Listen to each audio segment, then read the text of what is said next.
In this episode, we'll be showing you how to get more customers for less money. Oh, and we'll be testing out a new theory that size really does matter. Welcome to the Tradies Business Show, helping you get off the tools and into true business ownership, so you can spend more time doing the things that matter most. Now, here are your hosts, Warwick Bidwell and Michaela Clark.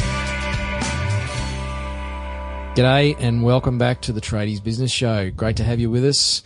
And man, is it hot at the moment. It is a scorcher outside. It's so hot. Look, serious message. You really need to make sure that if you're working outside in this heat, you've got to hydrate. And even more importantly than that is to hydrate your brain by listening to the Tradies Business Show. Oh, Warwick, you didn't just say that, did you? I did it. I thought that was... Wow. I hope this episode gets better than that.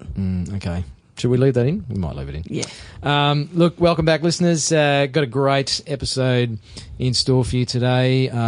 Some of these topics are really close to both Michaela's and my hearts. We work with a lot of these things with our clients, and so we're really looking forward to hooking into what we're kind of informally calling the bums on seats episode, aren't we? It is. It's all about getting more customers and leads into your business. Totally. It's one of the key things to succeed in business. Having some customers, it'd be helpful, wouldn't it? Yeah, of course. And so, you know, the three biggest issues that tradies face that we hear all the time is all about they want more revenue, more profit, and more cash flow, or all of the above. Definitely all of the above. But the problem is you can't go out and get any of these, which sounds a bit crazy, because they're actually the outcome of some other raw materials or inputs, which are leads or inquiries, customers, and the actual conversion rate or the win rate, you know, the rate that we actually turn inquiries into paying customers. So we need to focus on those inputs. It's kind of like baking a cake. And, you know, it's very domestic of me to talk about cake baking, but I don't mind doing a bit of baking in the kitchen. But if you're going to bake a cake and you've got one that you don't like what's in front of you, you don't like what's on your plate, it's no good just sitting around wishing for a better cake. You've got to go and get some different ingredients or some different inputs and mix them together a different way, bake the thing again, and see if you actually get what you want. So the ingredients to a cake are like the marketing strategies that we'll talk about in this episode that help you create the great cake, which is lots of customers and sales and money and all that sort of stuff. And that's right. And no cake is great without a recipe. So it's also having a bit of a plan behind the cake and knowing what you're going to do and how you're going to get there. Recipe? Who follows a recipe? Who reads it? Come on. How many of our listeners do you think actually read instructions or follow instructions? Yeah, probably not many. But yeah, it's a great point, Michaela, of having the right recipe to get the outcome that we want. And we do it in the kitchen. Some of us maybe do it in the garage, but... certainly don't do it driving along with a map or anything like that, of course, when lost. Yeah, the maps are for losers. So that's all well and good, but how do we actually go and get or create more leads? You know, what are some of the key ingredients? So have you got some keys you want to talk about, Michaela? Yeah, certainly. And I guess the important point we want to say here is getting more leads doesn't mean throwing around thousands of dollars on expensive marketing. That's right. Some of the best leads come from no cost, maybe a bit of time and effort on your part. But this isn't about, you know, increasing your marketing spend to get more leads. This is being really smart with what you're doing. That's right.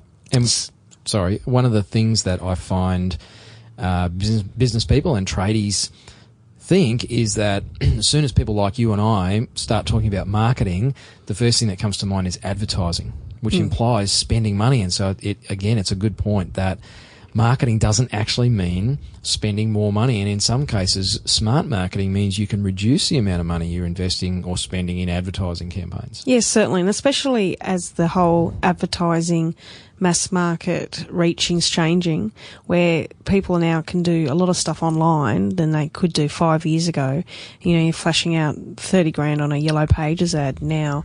You know, many marketing budgets are a third, if not less than that, and they're really getting good results, whether it be online or being smarter by getting out there and hustling a bit harder. But there's certainly a lot of things that you can do that don't cost a lot of money, and that's what we're going to cover today. That's right. So one of the other things before we do get into the actual strategies is we talk about it in our Dirty Dozen. So if you haven't listened to those episodes, make sure you go back and listen to episodes 3 and 4. It's a 2-part episode where we go through our Dirty Dozen, and they're all the critical things that you need to have in your business. And one of those is testing and measuring. What the heck is testing and measuring? Well, it basically means recording everything, writing it down, and tracking where your inquiries are coming from, how many inquiries you get from Google or from the Yellow Pages or from your local networking event or whatever it is you're currently doing in your business. Because then, and only then, can you actually make decisions about, wow, this isn't working or this is working, and so we can turn off the things that aren't working because they're literally just costing you money for nothing, and perhaps go and reinvest that into new strategies or beefing up the strategies for you that are working. That's right. And just about every client I tell to start doing this, they're always shocked because they always think in their head, they think they know where they get their leads from. But by actually tracking it over a 1, 2, 3 month period, they're actually quite surprised where most of the leads are coming from, and then where the best leads are coming from also that make them the most money. So it's a really great learning curve, and I guarantee it's probably different to what you're thinking in your head. Yep. So, and it's easy, just piece of paper next to the phone and it'll just mark off each one. Yep. Exactly. And so it's a simple question when we do get an inquiry is to ask that person, where did you first hear about us? So before you get into anything else about the job or the quote, is to actually just ask the question, hey, can I just ask, where did you first hear about us? And most people will actually tell you. Yeah, and have no issue telling you, or even put it on the question on your contact form. Yep. You know, where did you find out about us? So right. It's very easy to ask, but some of the most critical business information that you really need to get. Totally. So now when you start making changes, listeners, to your marketing and you start trying new things, you've got some measurements, some gauges of whether that's having an impact or not. So you can very quickly turn off newspaper ads that aren't working, for example. And I had a client recently that did some newspaper ads. We did 3 different ads across 3 different papers just to test the different campaigns. And basically we found one that worked really, really well, one particular offer that worked well, and the other 2 bombed. So we stopped the other 2 and ran that one offer across all 3 newspapers. And she now gets a great flow of leads just from that simple little 1 month test that we did in the newspaper, and for the sake of, a couple $100 investment. That's right. And I know a lot of, people that make money online and things like that can say just the colour of buttons to submit a form and things like that can make such a difference. So wherever you can, test and measure, and then adapt quickly to make those changes have the most impact. Yep. And just another point on marketing. So again, if you're sitting there listening to this podcast and you're thinking, marketing, that's all that fluffy creative stuff. Look, marketing is more about the science, and as we've talked about with testing and measuring and all those sorts of things, recording where people are coming from, marketing is really just about being seen. It's about getting visible in your marketplace. We'll run through some ways to do that, but really it's about becoming more visible and also a means to educate your prospective customers on what you offer and the fact that perhaps you're the right person to be doing the work for them or providing a service to them. That's right. And it's all about, by being seen, you're building trust and credibility out there. And the more they see of you, the more they get to know you. And, of course, you're going to be top of mind when they're ready to purchase whatever they need to be. And it's just really that ability to easily convey to your customers as quick as possible that you are the one to go with and how you stand out from your competitors. And if they're seeing you everywhere, whether it's at a network event, in the newspaper, online, it's all just reinforcing that message that you really know what you're talking about. Because there's plenty of people competing for the same slice of pie.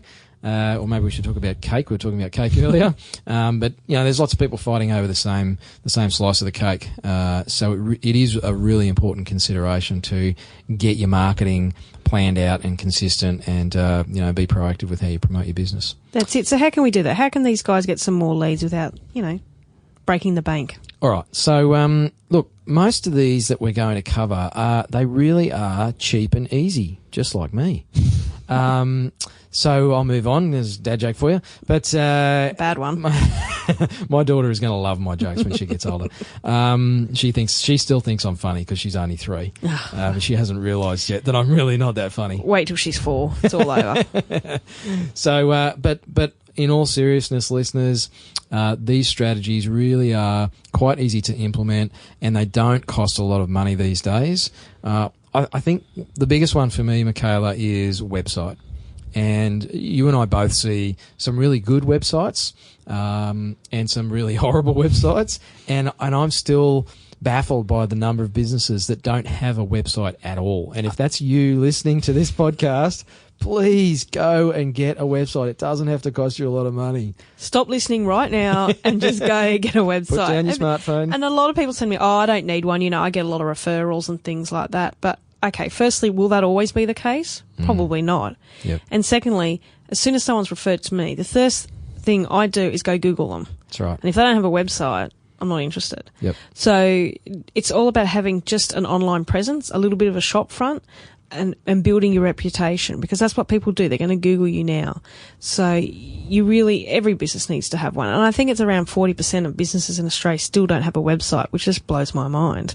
Yep. But so firstly, these tradies listening to us, they're listening to the Tradies Business Show. So let's assume that they've got a website. They're well educated. That's right. They know what their they're head doing. in the game. Yep, they must be. They're listening to this podcast. But if by any chance you're sitting there listening to us and you don't have a website, please go get some help. It's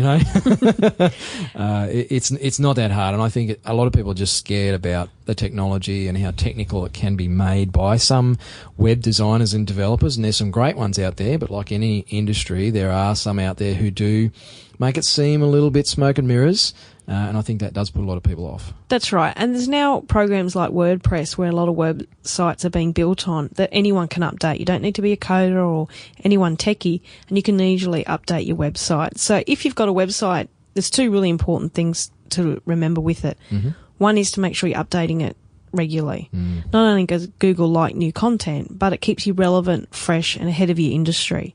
So have a think about how long since you've actually updated your website.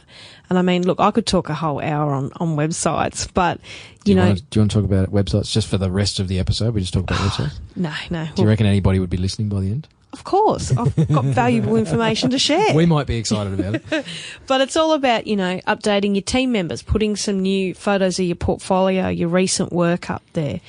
Videos. And look, don't get me started on how great videos are. We will leave that to another episode. Definitely. But, you're about information, your services that you offer, what's on your homepage. I mean, just keeping as up to date as much as you possibly can is really important. And the other thing is certainly having a mobile responsive website, which means that your website can easily be viewed on a phone or a tablet. And this is so critical now because about 50% of all traffic now is not done on a desktop computer. It's done on your phone or your tablet.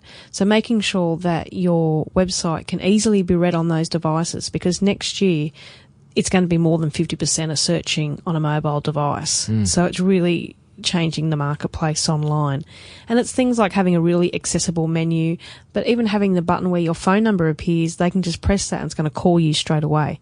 So if they're out and about or quickly wanting to access information, that they can call you straight away. So it's the little things that really can make all the difference. Yeah, it still frustrates me as a consumer because I do it. I've got a smartphone and I look for things on Google on my smartphone when I'm out and about and I want a product or a service, and it still frustrates me that I find a business, it's not mobile responsive, and if you're not 100% certain as to what that means, it pretty much just means your website is specifically built to show differently on a smartphone so that people only see the really important stuff. So when I'm not driving, when I'm parked on the side of the road, Googling on my smartphone, I only see what I need to see, which is probably your location, your opening hours, maybe a contact number, and perhaps some basic stuff about products and services.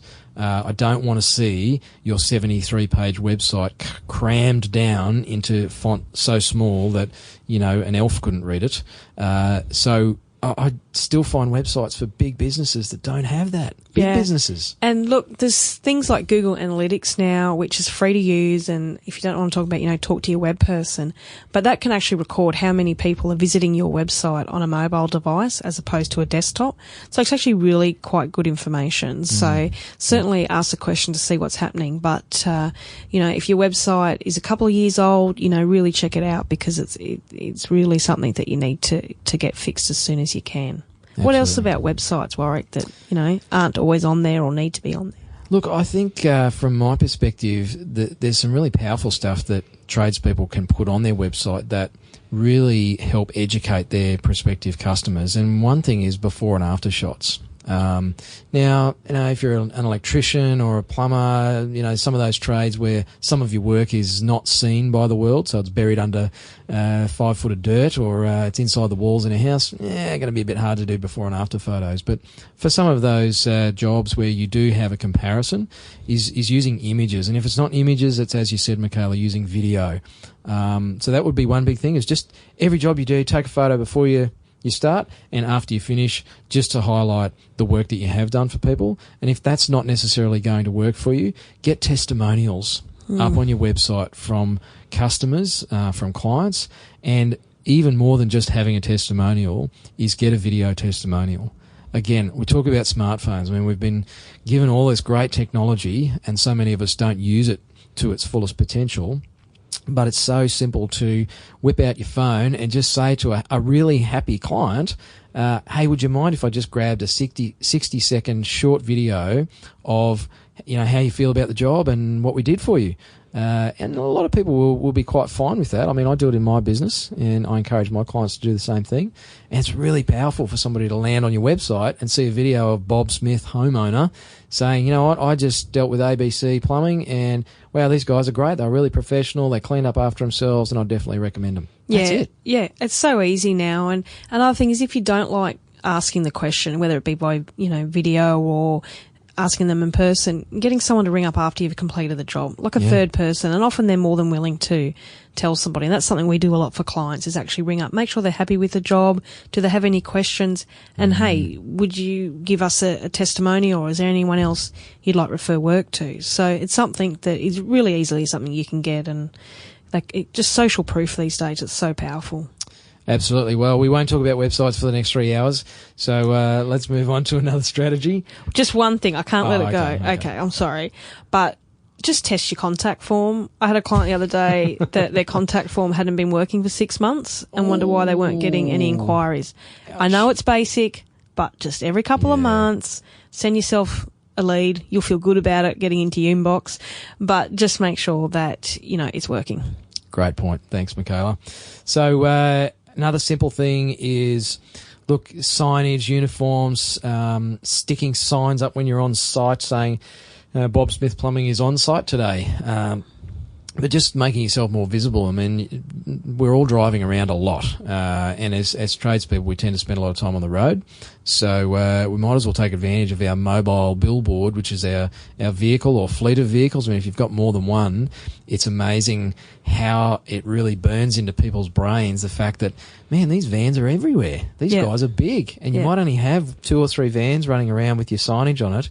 But if they're darting all over the region, it's incredible how powerful that subliminal messaging is, isn't it? Yeah, and a guy I do some work with that's a sign writer, what they do on some vans is actually put van number 8 or van number 12. They may only have 3, but it actually gives the impression that there's more in the fleet and these guys are big. So, well, it's never let the truth get away of a good story, eh? No. That's marketing. And it's also, just about your personal appearance. Like, just have a clean shirt in the car if you're turning up for a quote. Yeah. $30 for a can of Brute 33 and a clean polo shirt with your logo on it. Doesn't cost a lot, guys, but unfortunately that can alone make you stand out from your competitors. And there's some of the common complaints that I'm sure listeners, you hear about your competition, and certainly, Michaela, we hear it as well from people, and I know I experience it as a customer also, is some of those simple things like just a clean shirt and not not walking in and sweating all over my carpet and those simple things is it doesn't cost a lot of money, as we said, to actually do great marketing, because often our biggest marketing tool is actually the way we do our business, just the way we deliver our product or service. That is your key marketing tool, listeners. Yeah, and like a simple thing is turning up on time, not early, not late, but on time, sadly, can really make you get way ahead of your competitors because, you've turned up.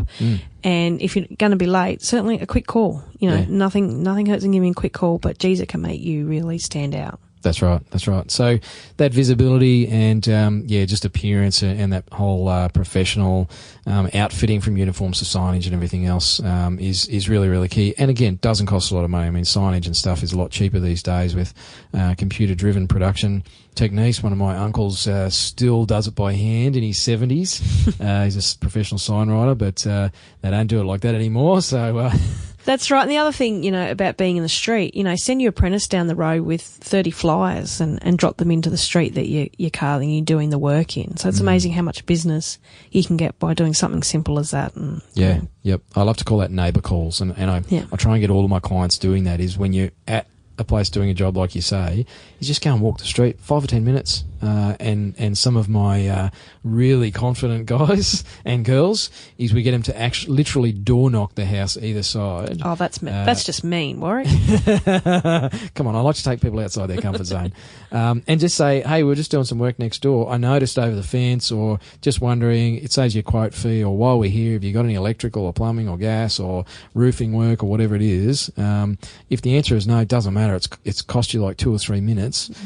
Leave them with a flyer or a brochure, and again, low cost, low time, but it's very, very powerful. And I've had people pick up big jobs from just a simple thing where the homeowner has said, I've been watching you guys all day next door and thought, geez, I'd like to get some landscaping in my yard or whatever it is, and picked up work for no advertising cost. That's it, nothing. Absolutely nothing. So that's a really powerful one. One of my personal favourites, and talk about taking people outside their comfort zone, is networking. Oh, it's a dirty word. It's a dirty word, Warwick. Networking, wow. And it's such an exciting thing to drag yourself along outside of hours. It's probably 7 o'clock at night. You're at the local, community centre. There's 35 other people with wads of business cards, stuffing them in your face. It's kind of like voting, isn't it? It is, yes. It's like getting harassed by the flyer hander-outers at the polling booths. But certainly that's the perception that a lot of people have about networking, isn't it? That's right. And, I have one plumber client who absolutely didn't want to go to any networking event, was dead against it. Started going to his Chamber of Commerce event. Now, he was in a room of about 40, was the only tradie in the room. And now he has just about everyone in that room has been a client. And because they're into business and referral, they're referring everyone to him. So now his whole business has been built on referrals just from going by Chamber of Commerce. I mean, he hated it. He didn't know anyone when he went. He just started doing it. And now he actually really looks forward to that one night away from the kids and the family. He goes to get, an excuse to drink a couple of beers on a weeknight, and you can write it off. So, it's such a powerful thing, but it only invest a little bit of your time and can really turn your business around. And what did that cost him to go to that meeting? $30. $30. Okay. Yeah. And he's picked up, thousands of dollars? Thousands and thousands of dollars. And these are big business in there, but not only that, but they've referred them. So there's real estates in there. So multiple repeat jobs from really key clients. And it's all based because he started going and he forced himself. He really didn't like it the first 2 times. He said, no, I'm going to stick at this. And now some of his best mates are in that room, and he's been going for, over 12 months. Yep. So I just, I guess make a commitment in the next month to find one local meeting in your area, whether it be a breakfast one or a nighttime one, and just go. But keep going for a couple of months and see how you go. That's right. So that sounded like a challenge. I think Michaela just threw down the gauntlet to our listeners. I did. So we want to hear about a time that in the next month that you go to a networking event. Yep. Tell us how bad it was and tell us what you got out of it. And so go and hit the Tradies Business Show website, tradiesbusinessshow.com, And best way to do that is leave us a voicemail. You'll see the voicemail pop up and widget on the website, and record your message. Tell us all about it. If that's a bit too techie for you, send us a good old email, and if you want to, scribble it on the back of a coaster and find our postal address and send it in by carrier pigeon. But yeah, share your stories with us. We'd love to have you on the show. And if you have been networking over the last year and found it really impact your business, let us know as well what success you've had out of it, because it's such a great thing to do. Yep. Conquering those fears. So networking is a great strategy, and it really fits in with this next one, which is about building a database. Again, just blows my mind the number of businesses I come across that don't collect people's names and details. I mean, they do through their bookkeeping software or on job cards, but it's not organised into any sort of a database so that you can talk to your customers, past and present, on a regular basis just to say hi. Yeah, and just keeping top of mind, email marketing, whether you're sending a monthly newsletter or every 6 months when it's seasonal or whatever you need to do. It just, again, keeps you top of mind. Provide them some latest updates on what's happening in your industry. If you're really smart, you might have recorded their birthdays and you can send them, a little card for their birthday or anything like that. But it's just, this is where size really does matter. It does, doesn't it? It does. It's all about I was hoping database. you weren't going to say that, Michaela. But the fear I think a lot of people have is that, okay, so I'm going to collect this database and you're telling me I'm going to email them and fill up their inbox, and then they're going to think I'm one of these wanker spammers. Is that really the case? No, look, really one of the biggest assets in your business right now is your email database or your customer database and what you do with that customer database. There's some great ways you can use that customer information without spamming them. It's things about getting more work when perhaps it's a little bit quiet. In 12 months' time, automatically sending them an email to make sure they're still happy with the work that you've done. There's hundreds of ways you can use a customer database. And now there's programs out there that, are $10 a month, and all your customer information can be kept there, and you can easily communicate to them when you have specials on. If you're seasonal, it's storm season and you want to tell them about getting some trees chopped down or whatever it being, you certainly can. And look, it's free to email out customers. It is. There's email programs, and I sign people up to them sitting in their business, in their office, in the shed or whatever. So let's go to the website now, sign up for free. So there's software out there that you can use absolutely free to send emails out to hundreds, if not thousands of customers, and just say, hey, thought you might find this useful. That's one of the keys, I think, Michaela, is adding value to people and actually being one of those helpful businesses. And I know our listeners are like that. I know that people listening to this show are doing great stuff for their clients, and they're really helpful and going the extra mile. And it's just simply talking to people in a different medium. Via email, obviously, is one easy way to do it. And just sending them tips, how to clean your gutters. When you should and shouldn't actually climb a ladder and clean your gutters, over a certain height or whatever it might be. That's right. I mean, it's coming into summer, so maybe it's styling ideas for your deck if you do outdoor maintenance, or different pool trends for summer furniture this year. It's really just providing value about some past customers and how you can just stay top of mind again. If you're selling Viagra, though, please don't send me anything else. Okay, I'm not that old, right? But that's the thing. I mean, a lot of the fear comes from some of the spam that we all get in our inbox, and the difference being, though, you're not doing that, and these people are customers of yours. So the fact that you're emailing me with some helpful tips about maintaining my deck, if you're the guy that installed it, I'm likely to open it. And in actual fact, I did some work with a national butchers association a few years back, and they did some surveying of customers of butcher stores, non-supermarket butchers, so independent butchers. And the number was 83% of people surveyed said they would open an email from their butcher.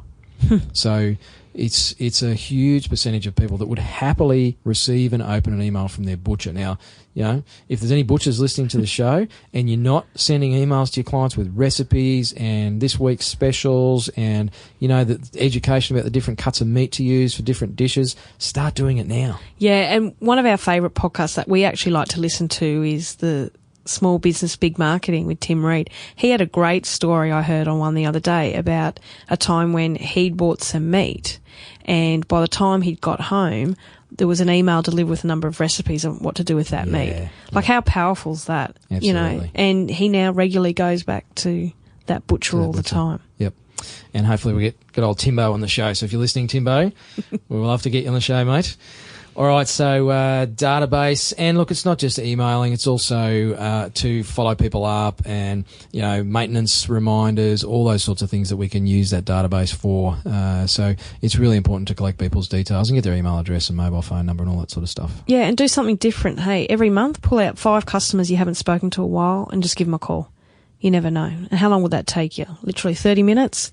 And, you know, you could pick up a couple of jobs or at least, you know, provide some extra customer service. That's right. That's right. And, wow, let's talk about this one. Social media. Deep breath, everyone. Everybody just tuned out. Oh, my God, they're going to talk about Facebook. Social media. What's the go with social media and tradies? Is it really going to work for them? I mean, who's really going to find a plumber on Facebook? Well, I think the last count was 1.2 billion people are on Facebook. So, yeah, but that's everywhere else, isn't it? Yeah, but look, guys, it's about getting out there, and you know, we'll do an episode on social media when it comes, because again, a whole episode on social media. We might do like a whole month. It's just about that much social content. media month. Yeah, no, no, we won't do that. It's okay. Really quickly is put it this way: you need to find out where your market is on social media and just focus on that. So maybe it's Facebook for you, but maybe it's Instagram, or maybe it's Pinterest, or all these other ones you hear about. But it's about getting consistently on it. So whether you just pick one platform where most of your market hangs out, learn how the right way to use that platform. And the biggest thing is post relevant content and make it consistent. And that's the thing, like different platforms work for different trades. Like, that's right. Yeah. And different businesses, different industries. I mean, for me personally, look, Pinterest, not that great, but I have a lot of interaction on LinkedIn. Twitter works reasonably well, but for other businesses, Facebook is awesome and Pinterest is great. So it's about working out which one is best for them, isn't it? That's right. And one thing I'll say with Facebook is that don't write out advertising on Facebook. It's such a powerful medium, and just spending a little bit of money, $10, $20 here and there, it's so targeted that you can really get into where you want to get your customers and what you want them to do. So it's all about, you can easily pick people in Victoria that have showed a recent interest in bathroom or renovating, and then target your ads to that. And you can also target ads to your competitors and things like that. So it's really powerful medium to do some advertising in as well. But certainly I think, you know, be on social, but only do it if you're going to be consistent and can update it regularly. And if not, you know, get someone to help you out. There's a lot of people out there, including my team, that can help you with social media. That's right. And I think that is a great point, though, Michaela, is there are businesses that specialise in doing these things for other people. So whether it's your website, whether it's getting your signage done, you know, social media, as we've just talked about, even building databases, so much of this stuff, our listeners can outsource it and get somebody else who's very good at it and can do it in less time, much better, and often for less money than us trying to bugger eyes around and do it ourselves. And, you know, they know the latest techniques and things to do it to make sure you get the best impact. So, look, I think it's something certainly to consider, but do it strategically. Totally.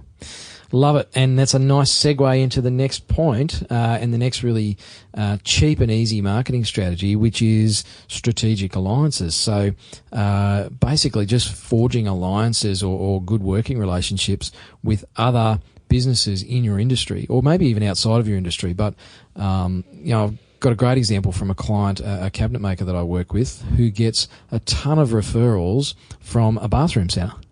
And you know, the bathroom centre loves referring clients through to the cabinet maker because the cabinet maker's doing a great job. They're very professional. They've got excellent customer service. And so that reflects well on the bathroom centre.